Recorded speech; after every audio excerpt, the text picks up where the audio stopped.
जय हिंद। मैं इलियास शेख, नई ज़िंदगी में रहने वाला एक नागरिक। पिछले 2 या 3 दिन से एक सभा हो गई जो बीजेपी कैंडिडेट के बारे में थी। इस सभा में हमारे शोलापुर के कुछ नौजवान नगर सेवक, नौजवान समाज सेवकों ने हमारा एक इलेक्शन का एक अलग एजेंडा होता है। ये एजेंडे को मद्देनज़र नहीं रखते हुए मुस्लिम समाज को टारगेट कर रहे हैं। मैं जानता हूँ जब तक आप लोग मुस्लिमों की बुराई नहीं करेंगे आप लोगों को मज़ा नहीं आएगा।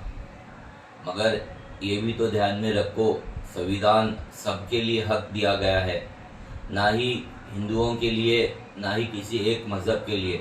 संविधान में तो हक बजा लाने का ही लिखा हुआ है। आपको ये नहीं समझता क्या? शोलापुर जैसे सभी हिंदू मुस्लिम एकत्र मिलकर रहने वाले लोगों को आप उकसा रहे हो। अगर आपको नई ज़िंदगी में एक मिसाल देखना है तो देखिए, यहाँ पर जो भी नगर है वो हिंदुत्व के नाम पे है। आज तक नई ज़िंदगी में ये नगर को मिठाया नहीं गया।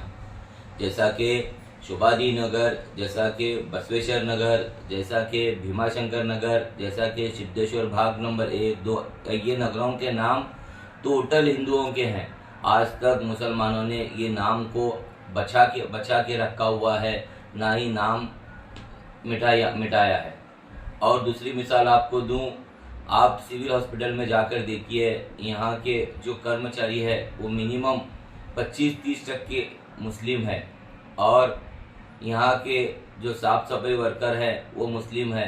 यहाँ तक के कोविड पीरियड में जब किसी भी मज़हब के लोग कोविड से डेड हो जाते थे, हमारे एक मुस्लिम कौम के, जिसको आज पूरे शोलापुर, पूरे महाराष्ट्र में पहचाना जाता है, लादिन।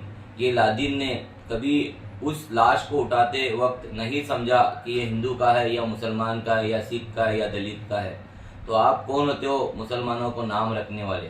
जबकि आज हमारे शास्त्री नगर जैसे इलाके में जो सिविल हॉस्पिटल के बाहर जो भी एम्बुलेंस ठहरते हैं, जाकर पूछो, मिनिमम 80% शास्त्री नगर के एम्बुलेंस है।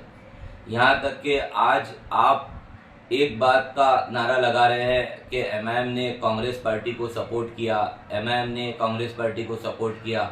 मैं बताता हूँ, मैं बोलता हूँ, मैं कहता हूँ, आपको चैलेंज है, एक भी ऐसी बाइट बताइए, एक भी ऐसी न्यूज़ बताइए कि हम कांग्रेस पार्टी को सपोर्ट किए, या हम इसका मतलब एमआईएम ये पार्टी को सपोर्ट किए, या परिणीति मैडम के बारे में कोई अनाप शनाप शब्द बोले, या परिणीति को सपोर्ट करो ऐसा बोले।